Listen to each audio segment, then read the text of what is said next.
Okay. Chapter 2 is the central banking and control of monetary policy. The main यो chapter 2 मा study गर्ने भनेको नि हजुरहरूले सेन्ट्रल बैंकिङको बारेमा र मोनेटरी पोलिसी कन्डक्सन गर्ने है, यी दुईवटा टपिकहरू छन्। त्यसमा हामी सेन्ट्रल बैंक फर्स्टमा हामी सेन्ट्रल बैंकको बारेमा स्टडी गर्दैछौँ। सेन्ट्रल बैंक भन्नासाथ तपाईँले बुझ्नु भएको छ यो के को रूपमा बुझ्नु भएको छ भन्दा बैंकर टु द गभर्नमेन्ट है, यो सेन्ट्रल बैंक चाहिँ बैंकर टु द गभर्नमेन्ट, गभर्नमेन्टको बैंक हो। It keeps the cash balance of the government and maintain its account. गभर्नमेन्टको थ्रुमा काम गर्ने भनेको यो गभर्नमेन्टकै बैंक भयो क्या। Keeps the cash balance and maintain the account भनेको यो पनि बैंकर टु द गभर्नमेन्ट भनेको गभर्नमेन्टकै बैंक हो हैन। It gives advance to the government and also takes the responsibility of the sales of the government securities. Government सेक्युरिटिजको चाहिँ एडभान्सको रूपमा काम गर्ने अथवा त्यसलाई सेल्स गर्ने हैन, गभर्नमेन्ट सेक्युरिटिजलाई चाहिँ सेल्स गर्ने यो फङ्सन पनि यो गभर्नमेन्टको थ्रुबाट पर्फर्म गर्ने हो। सेन्ट्रल बैंकिङको बारेमा छौँ अहिले हामी।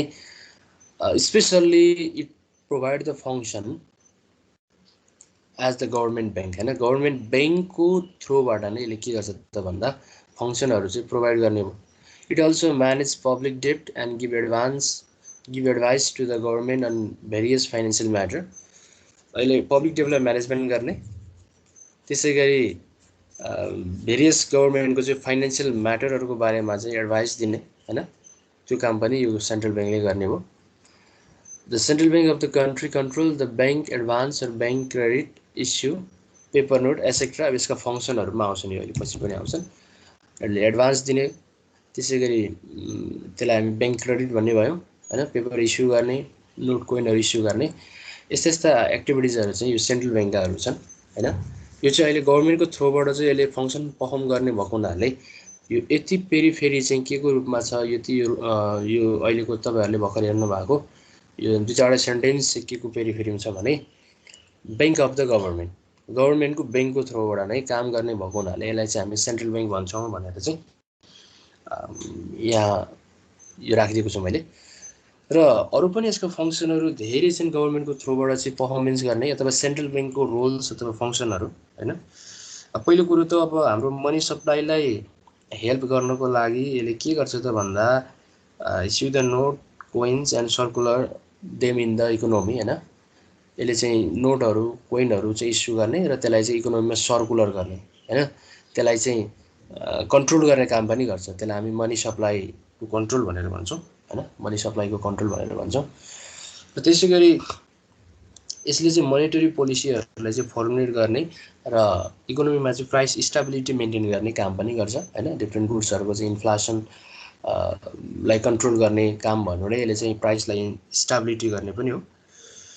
र त्यसै गरी फरेन एक्सचेन्ज रेट चाहिँ फर्मुलेट गर्ने अथवा फरेन एक्सचेन्ज रेट डिटरमाइन गर्ने र फरेन एक्सचेन्ज पोलिसीहरूलाई म्यानेज गर्ने, त्यसलाई चाहिँ डिटरमाइनिङ गर्ने, त्यस्ता पोलिसीहरू चाहिँ बनाउने, यी एक्टिभिटिजहरू पनि सेन्ट्रल बैंकको नै हो। र इच एन्ड एभ्री कन्ट्रीसँग एउटा सेन्ट्रल बैंक हुन्छ नै। नेपालको सेन्ट्रल बैंक भनेको चाहिँ अब नेपाल राष्ट्र बैंक भइहाल्यो हैन।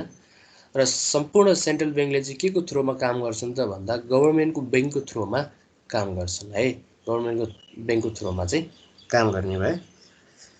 र यो सेन्ट्रल बैंकले अर्को के पनि काम गर्छ त भन्दा यसले चाहिँ डिफ्रेन्ट अब कमर्सियल बैंकहरूलाई अथवा अदर डिपोजिटरी फाइनेन्सियल इन्स्टिट्युसनलाई चाहिँ लाइसेन्स दिने काम गर्छ। त्यो मात्रै नभएर तिनीहरूलाई चाहिँ रेगुलेट गर्ने, तिनीहरूको एक्टिभिटिजलाई चाहिँ इन्स्पेक्सन गर्ने हैन, सुपरभाइज गर्ने। अहिले त कम्प्युटर नेटवर्किङको थ्रुबाट चाहिँ एभ्री डे यसले चाहिँ सुपरभाइजिङ गरिराखेको हुन्छ नेपाल राष्ट्र बैंकले। यसका डिफ्रेन्ट डिपार्टमेन्टहरूको एडजस्टमेन्टमा हैन, डिपार्टमेन्टहरूको चाहिँ कोल्याबोरेसनमा चाहिँ सबै बैंकहरूको चाहिँ A to Z day to day चाहिँ कम्प्युटर नेटवर्कको थ्रुबाट चाहिँ सुपरभाइज गरिराखेको हुन्छ। त्यो सुपरभिजन काम पनि नेपाल राष्ट्र बैंक अथवा सेन्ट्रल बैंकले गर्ने हो। र त्यसै गरी मोनिटर गर्ने त्यस्ता चाहिँ डिपोजिटरी फाइनेन्सियल इन्स्टिट्युसनलाई अथवा कमर्सियल बैंक भनौँ हैन, फाइनेन्स कम्पनी भनौँ हैन, त्यसै गरी डेभलपमेन्ट बैंकहरू हैन। अस्ति हामीले पनि स्टडी गरिसकेका छौँ जुन चाहिँ नेपाल राष्ट्र बैंकले चाहिँ के गरेको छ त भन्दा त्यसलाई चाहिँ क्लासिफिकेसन गरिदिएको छ हो। तिनीहरूलाई चाहिँ मोनिटर गर्ने काम पनि सेन्ट्रल बैंकको हो। त्यसैगरी अब यो बैंकले चाहिँ एउटा गभर्नमेन्टको एजेन्टको रूपमा पनि भनिहाल्यो हामीले, बैंक अफ द गभर्नमेन्ट हैन, गभर्नमेन्टको बैंकको रूपमा र गभर्नमेन्टलाई पनि यसले चाहिँ फाइनेन्शियल एजेन्टको रूपमा चाहिँ एउटा फाइनेन्शियल एडभाइजरको रूपमा चाहिँ काम गरेको हुन्छ, त्यो वर्क पर्फर्मेन्स गरेको हुन्छ। र यो नेपाल राष्ट्र बैंक अथवा अहिले हामी सेन्ट्रल बैंककै कुरा गरौँ, सेन्ट्रल बैंकले चाहिँ के पनि म्यानेज गरेको हुन्छ त भन्दा कन्ट्रीको पेमेन्ट सिस्टमलाई पनि म्यानेज गरिदिएको हुन्छ हैन। पेमेन्ट सिस्टम आजभोलि हामी पेमेन्टको रूपमा चाहिँ भेरियस काइन्ड्स अफ चेकहरू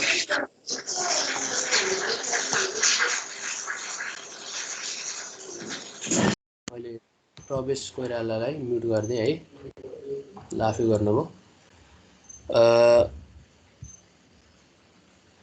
अहिलेको जल्दो बल्दो टेक्नोलोजीसँग रिलेटेड भन्ने पेमेन्ट सिस्टम हो। आजभोलि अब क्यास नै बोकेर हिँड्ने त्यति चलन पनि छैन हैन। हामी धेरै एडभान्समेन्ट भइसकेका छौँ यो पछिल्लो समयमा, बिकज हामी अब चेकबाट कारोबार गर्ने, ड्राफ्ट गर्ने, रेमिट्यान्स गर्ने हैन, एटिएम कार्डको युज गर्ने, like this various kinds of चाहिँ अब हामीले पेमेन्ट मेकानिजमहरू, पेमेन्ट सिस्टमहरू चाहिँ युज गरेका हुन्छौँ, पेमेन्ट इन्स्ट्रुमेन्टहरू युज गरेका हुन्छौँ। हो तिनीहरूलाई पनि म्यानेज गर्ने काम चाहिँ कसको पनि छ अहिले भन्दा सेन्ट्रल ब्याङ्कको पनि छ हैन। जस्तै एटिएमको लिमिट चाहिँ डिटरमाइन गर्ने हैन, अनि चेकको सिस्टममा पनि अब छुट्टै यिनीहरूको चाहिँ आफ्नो पोलिसी चाहिँ ल्याएको हुनाले हैन, सेन्ट्रल ब्याङ्कले पेमेन्ट मेकानिजमको एउटा चाहिँ सिस्टमलाई म्यानेज गर्ने काम पनि गर्ने हुन्छ। र यस्ता यस्ता फङ्सनहरू तपाईँहरूले अरू पनि थप्दै जाँदाखेरि हुन्छ हैन। हामीले अब जेनरली यसका चाहिँ जेन्युन फङ्सनको बारेमा स्टडी गऱ्यौँ। त्यो फङ्सन पनि अब आइहाल्छ नि यहाँ हैन। जस्तै हामीले अहिले भर्खर कुरा गरेको कन्ट्रोल अफ ब्याङ्क, यो ब्याङ्क क्रेडिटको कन्ट्रोल गर्ने कसरी चाहिँ यो सम्भव छ भन्दा सेन्ट्रल ब्याङ्कले चाहिँ डे टु डे उनीहरूलाई सुपरभाइज गरिराखेको हुन्छ हैन। डिफ्रेन्ट कमर्सियल ब्याङ्कहरूलाई चाहिँ उनीहरूले चाहिँ रेगुलेट गरिराखेको हुन्छ। उनीहरूको डे टु डे एक्टिभिटिज, उनीहरूको डिपोजिट, उनीहरूको चाहिँ अब लोनको एउटा सिस्टम, उनीहरूको सीमा हैन, यी सबै कुरालाई चाहिँ उनीहरूले अब्जर्भ गरिराखेको हुन्छ। र यदि ब्याङ्कले क्रेडिट कन्ट्रोलिङ क्रेडिट क्रिएटर हैन, यो अदर कमर्सियल ब्याङ्कहरूलाई चाहिँ हामी क्रेडिट क्रिएटर भनेर भन्छौँ भने एकमात्र ब्याङ्क सेन्ट्रल ब्याङ्कलाई चाहिँ क्रेडिट कन्ट्रोलर भनेर भन्छौँ। सो ब्याङ्करले क्रेडिट क्रिएसन गर्छ, त्यसलाई कन्ट्रोल गर्ने काम चाहिँ सेन्ट्रल ब्याङ्कको हो। अर्को छ monetary monopoly of note issue. Monopoly of note issue भनेको नोट इस्यु गर्नको लागि एकाधिकार भएको, अरू कुनै ब्याङ्कहरूले चाहिँ नोट इस्यु गर्दैन र एकमात्र अधिकार भएको कसलाई हुन्छ त भन्दा सेन्ट्रल ब्याङ्कलाई हुन्छ। यो फङ्सन पनि सेन्ट्रल ब्याङ्कै भयो।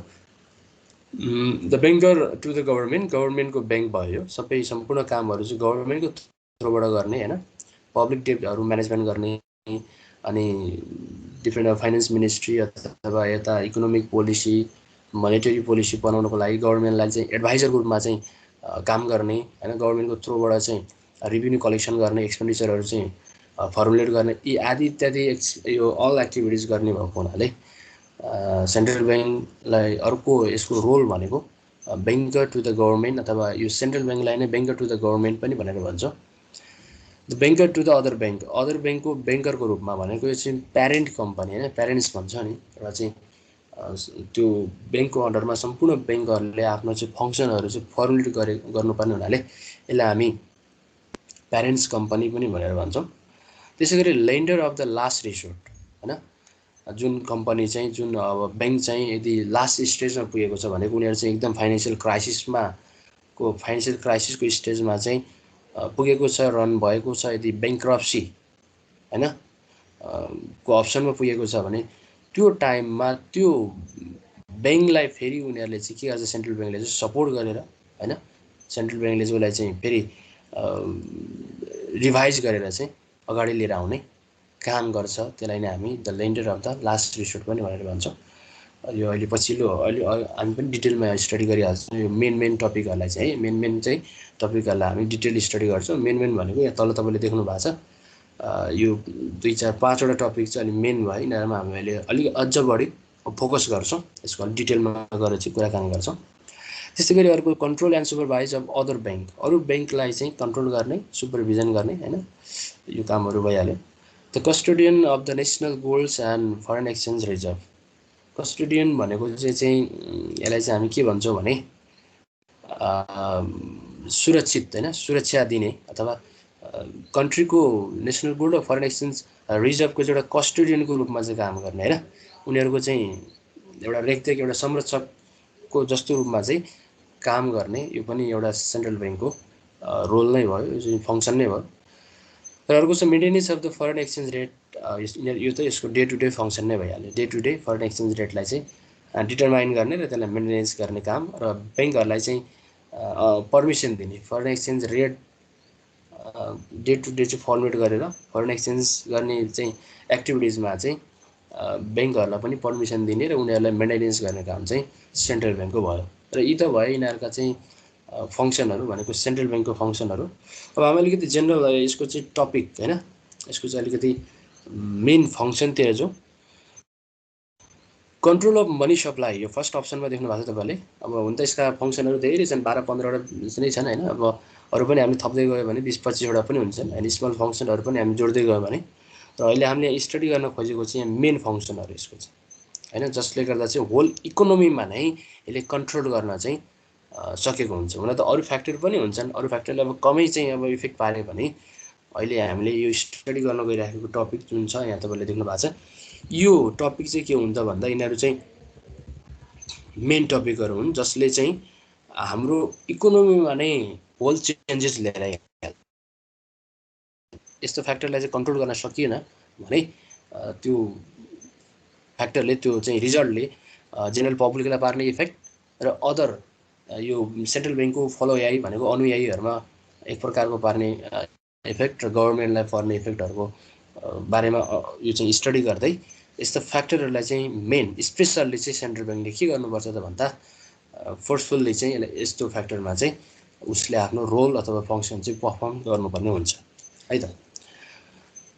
अब मनी सप्लाईको कुरा गर्नुपर्दा मनी सप्लाई चाहिँ यो सेन्ट्रल ब्याङ्कले स्वतःस्फूर्त रूपमा चाहिँ मनी सप्लाईलाई के गर्नुपर्ने हुन्छ त भन्दा कन्ट्रोल गरिराख्नुपर्ने हुन्छ टाइम एन्ड अगेन। यो खासमा मनी सप्लाई भनेको नै मनीको युज त हो नि, मार्केटमा मनीको फ्लो नै हो होइन। मार्केटमा कति मात्रामा मनीको फ्लो छ भन्ने कुरा नै के भयो त भन्दा यो मनी सप्लाई भयो। र यो इकोनोमीमा चाहिँ यसले डिफ्रेन्ट यसको चाहिँ रिजल्टहरू देखा पर्छ। मनी सप्लाईलाई यदि राइट वेमा चाहिँ कन्ट्रोल गर्न सकिएन होइन, मनी सप्लाईले चाहिँ यो सेन्ट्रल ब्याङ्कले चाहिँ कन्ट्रोल गर्न सकेन भने यसको रिजल्ट चाहिँ इकोनोमीमा चाहिँ देखिहालेको हुन्छ होइन, देखा परिहाल्ने हुन्छ। फलस्वरूप अब डिफ्लेसन हुने होइन, इन्फ्लेसन हुने होइन, हो यस्ता यस्ता चाहिँ कजेसहरू चाहिँ देखिन्छ। र त्यस्ता कजेसहरूलाई चाहिँ कन्ट्रोल गर्नको लागि नै मनी सप्लाईको कन्ट्रोल गर्नुपर्ने हुन्छ। किनभने यदि कन्ट्रीमा चाहिँ एउटा रेगुलर वेमा सिस्टमेटिक वेमा चाहिँ मनी सप्लाईलाई चाहिँ कन्ट्रोल गरिएन भने होइन, मनी सप्लाईलाई कन्ट्रोल गरिएन भने चाहिँ पिपलहरूको स्ट्यान्डर्ड लिभिङलाई चाहिँ यसले चाहिँ डाउन गरिदिन्छ कि होइन। हुनुपर्ने जति हुनुपर्ने डेभलपमेन्ट जति हुनुपर्ने चाहिँ एउटा चाहिँ एउटा सिस्टममा चल्नुपर्ने चाहिँ इकोनोमी हुन्छ, त्यो सिस्टमलाई चाहिँ यसले के गर्ने काम गर्छ त भन्दा यसले डाउन गर्ने काम गर्छ यदि मनी सप्लाईलाई चाहिँ फोर्सफुल्ली कन्ट्रोल गरिएन भने हो। सो यो मनी सप्लाईलाई कन्ट्रोल गर्ने फङ्सन चाहिँ सेन्ट्रल ब्याङ्कको चाहिँ मस्ट इम्पोर्टेन्ट फङ्सन पनि हो र इच एन्ड एभ्री कन्ट्रीको गभर्मेन्टको यो मेन फङ्सन पनि हो। भनेको मनी सप्लाई नै मेन फङ्सन हो क्या। हामी अब यो मनिटरी टुल्सको रूपमा अहिले अर्को टपिकमा यहाँ तल आउँछ हाम्रो मनिटरी टुल्स तपाईँले देख्नु भएको छ। अब यो मनी सप्लाई गर्दाखेरि यसलाई कन्ट्रोल गर्ने डिफ्रेन्ट टुल्सहरू छन्, यसलाई हामी भन्छौँ मनिटरी टुल्स होइन। अब यसमा चाहिँ डिफ्रेन्ट अब मनिटरी टुल्समा चाहिँ हामी क्वान्टिटेटिभ मेजर्स होइन, यो क्वालिटेटिभ मेजर्स र क्वान्टिटेटिभ मेजर्स भनेर दुई टाइप्स अफ मेजर्सहरूलाई हामी अहिले स्टडी गर्छौँ, जुन चाहिँ यो मनिटरी टुल्सको रूपमा हामीले यो अथवा यो सेन्ट्रल ब्याङ्कले लिने हो यो होइन, मनिटरी टुल्सको रूपमा लिने र यसैको आधारमा नै के गर्ने त भन्दा मनी सप्लाईलाई कन्ट्रोल गर्ने काम हो। यो चाहिँ मनी सप्लाईलाई कन्ट्रोल गर्ने काम हो, जसमा हामी क्वालिटेटिभ मेजर्स होइन, त्यसमा चाहिँ fixing margin requirements, consumer credit regulation र पब्लिसिटी अथवा डिरेक्टिभ्सहरूले यी आदि इत्यादि कुराले चाहिँ क्वालिटेटिभ मेजर्स गर्छ, क्वालिटेटिभ कन्ट्रोल गर्छ भने क्वान्टिटेटिभ कन्ट्रोल गर्नको लागि चाहिँ अब open market operation, discount rate र रिजर्भ रिक्वायरमेन्ट्स यी फ्याक्टरहरूले चाहिँ के गर्छन् त भन्दा क्वालिटेटिभ मेजर्स गर्छन् र यसैको आधारमा अब मनी सप्लाई गर्ने एक्टिभिटिजको कन्ट्रोल गर्ने काम हुन्छ क्या, मनी सप्लाईलाई कन्ट्रोल हुने एक्टिभिटिज अथवा कन्ट्रोल हुने काम हुन्छ। र यसरी नै अब मनीको फ्लो के कसरी भइराखेको छ र मनीको चाहिँ वास्तविक फ्लो कसरी भइराखेको छ भन्ने कुराको चाहिँ इन्फर्मेसन चाहिँ हामी यो मोनेटरी टुल्सबाट लिन सक्छौँ है, मोनेटरी टुल्सबाट लिन सक्छौँ। किनभने अब जेनरल टर्ममा हामी मनी भन्न साथ यो मिडियम अफ एक्सचेन्ज हो भनेको मस्ट इम्पोर्टेन्ट हो। इच एन्ड एभ्री एक्टिभिटिज गर्नको लागि हामीलाई चाहिँ डे टु डे होइन, जुनसुकै बिजनेस अर्गनाइजेसन होस्, इन्डिभिजुअल पब्लिक होस् होइन, गभर्मेन्ट होस् होइन, यी अल फ्याक्टरले के युज गरेको हुन्छन् त भन्दा मनी युज गरेको हुन्छन्। बिकज मनी भनेको यो मिडियम अफ एक्सचेन्ज भनेर भन्छौँ होइन। त्यसमा हामीले करेन्सी युज गर्न सक्छौँ, कोइनहरू युज गर्छौँ। के को लागि त भन्दा purchase of goods and services होइन, त्यो चाहिँ सामग्री खरिद गर्नको लागि होइन, डिफ्रेन्ट सर्भिसहरू चाहिँ अब दिनको लागि अथवा सेल्स गर्नको लागि गुड्सहरू, यी एक्टिभिटिजमा चाहिँ एक्सचेन्ज गर्ने एक्टिभिटिजमा चाहिँ हामी यो करेन्सीहरू अनि कोइनहरूको युज गरेका हुन्छौँ। र आजभोलि यो ब्याङ्क नोट कोइनहरू चाहिँ केबाट डेभलप भएको छ त भन्दाखेरि त्यति मान्छेहरूले चाहिँ बढी यो चाहिँ मनीको युज नगरेर उनीहरूले चाहिँ ब्याङ्कको चेकहरू, ट्राभलिङ चेकहरू, क्रेडिट कार्डहरू, डेबिट कार्डहरू अथवा अदर इलेक्ट्रिकल मिडियम होइन, जस्तै एटिएम कार्डहरू होइन, यसरी युज गरेका छन्। जसले गर्दा मनीलाई युज गर्नको लागि फास्ट पनि छ के यो भनेको मिडल अफ एक्सचेन्जमा चाहिँ यो मनीलाई सप्लाई गर्ने एउटा फास्ट इन्स्ट्रुमेन्टहरू पनि आजभोलि चाहिँ हामीले यो इकोनोमीमा देख्न मिल्छ, तब हाम्रो सराउन्डिङमा, हाम्रो चाहिँ मार्केटमा देख्न सक्छौँ। र यहीँबाट चाहिँ कन्ट्रोल गर्न सकियो भने होइन, यदि मनी सप्लाईले चाहिँ कन्ट्रोल गर्ने सिस्टम पनि अब सेन्ट्रल ब्याङ्कले यहीँनिर लिएर आउँछ कि अब लिमिटमा होइन, एक दिनसम्म चाहिँ यति डिपोजिट गर्न मिल्ने होइन, यतिसम्मको चाहिँ पेमेन्ट गर्न मिल्ने होइन। अब अहिले चाहिँ एटिएम कार्डको चाहिँ लिमिट योसम्म भयो, ब्याङ्कबाट यतिसम्म चाहिँ ट्रान्जेक्सन गर्न मिल्ने, ट्राभलिङ चेक चाहिँ यतिसम्म दिन मिल्ने, यी सबै चाहिँ लिमिट चाहिँ केमा दिएको छ त भन्दा यो मनीको सप्लाईमा नै हो। यो सेन्ट्रल ब्याङ्कले ल्याएको नीति नियमले मनी सप्लाईलाई कन्ट्रोल गर्ने यो नीति नियम नै हो। किनभने यदि त्यस्तो लिमिट भएन होइन, मनी सप्लाईको चाहिँ कुनै पनि एउटा चाहिँ फिक्स रुल्स भएन भने जति पनि मनी सप्लाई हुने अनि त्यसमा चाहिँ सर्टेन एउटा ग्रुपले चाहिँ मनीलाई चाहिँ कन्ट्रोलिङ गर्ने होइन, त्यो जुन चाहिँ सेन्ट्रल ब्याङ्कले गर्नुपर्ने कन्ट्रोलिङ हुन्थ्यो त्यो अन्य ग्रुपले नै कन्ट्रोलिङ गर्ने र मार्केटमा चाहिँ एक प्रकारको चाहिँ फाइनेन्सियल क्राइसिस चाहिँ क्रिएटिङ गर्ने होइन। त्यो भयो भने के हुन्छ त भन्दा कुनै त्यो एक पक्षले मात्रै त्यसको फाइदाहरू, त्यसको एडभान्टेजहरू, त्यसको बेनिफिटहरूलाई लिएर चाहिँ उनीहरूले त्यो अपर्च्युनिटीलाई चाहिँ गेन गरेका हुन्छन् भने अदर म्याक्सिमम इकोनोमीमा चाहिँ फाइनेन्सियल क्राइसिसको चाहिँ कन्डिसन इस्टाब्लिस हुने हुन्छ। र त्यस्तो क्राइसिस नहोस्, त्यसलाई कन्ट्रोल गर्न सकियोस् भनेर एभ्री स्टेपमा नै सेन्ट्रल ब्याङ्कले चाहिँ मनी सप्लाईलाई चाहिँ कन्ट्रोल गर्ने काम हुन्छ, त्यसलाई चाहिँ कन्जेस्टेड बनाएको हुन्छ क्या होइन। मनीलाई चाहिँ उनीहरूले चाहिँ एउटा चाहिँ मिडियमको रूपमा लिए पनि होइन, त्यसलाई चाहिँ डे टु डे एक्टिभिटिजको एउटा चाहिँ रेसियोलाई हेरेर कन्ट्रोल गर्ने काम हुन्छ क्या। किनभने अब यो यदि ब्याङ्कको थ्रुबाट गर्ने कामहरू छन् भने यी एक्टिभिटिजहरू सबैलाई के छ त भन्दा डाइरेक्ट लिङ्क भएको हुन्छ यो सेन्ट्रल ब्याङ्कमा पनि होइन। हामी जति चाहिँ मनी डिपोजिट गराएको हुन्छौँ त्यसको 13% रिजर्भ चाहिँ सेन्ट्रल ब्याङ्कमा राख्नुपर्ने हुन्छ। यदि कुनै त्यस्तो चाहिँ असिमेट्रिक इन्फर्मेसनहरू चाहिँ यो सेन्ट्रल ब्याङ्कले पायो भने त्यसपछि सेन्ट्रल ब्याङ्कले नै त्यो पर्सनको खाताको, त्यो पर्सनको चाहिँ विवरणको सबै खोज अनुसन्धान गर्ने गर्छ र उसलाई चाहिँ त्यही अनुसारको चाहिँ ट्रिटमेन्ट, त्यही अनुसारको चाहिँ इन्फर्मेसन लिने एक्टिभिटिजहरू पनि सेन्ट्रल ब्याङ्कबाट हुने गर्छन्। र यो पनि एक प्रकारको के हो त भन्दा मनीसँग रिलेटेड चाहिँ कन्ट्रोलिङ एक्टिभिटिज नै सेन्ट्रल ब्याङ्कले गर्ने हो होइन। जस्तै सम्पत्ति शुद्धिकरण ऐन छ, यी सम्पत्ति शुद्धिकरण ऐनले पनि के गरेको हुन्छ त भन्दा मनीसँग नै सम्बन्धित भएर चाहिँ होइन, गैर कानुनी मनीलाई चाहिँ उनीहरूले चाहिँ कानुनी रूपमा बनाउन खोजेको भन्ने कुरा पनि त्यहाँबाट चाहिँ कतिपय कुराहरू चाहिँ देख्न सकिन्छ होइन। अब आजभोलि त अब सम्पत्ति शुद्धिकरणमा उसको चाहिँ अब पारिवारिक सोर्सदेखि लिएर होइन, त्यसै गरी उसको चाहिँ डिफ्रेन्ट इन्कमको सोर्सहरू सबैलाई चाहिँ स्टडी गर्ने काम गरिन्छ।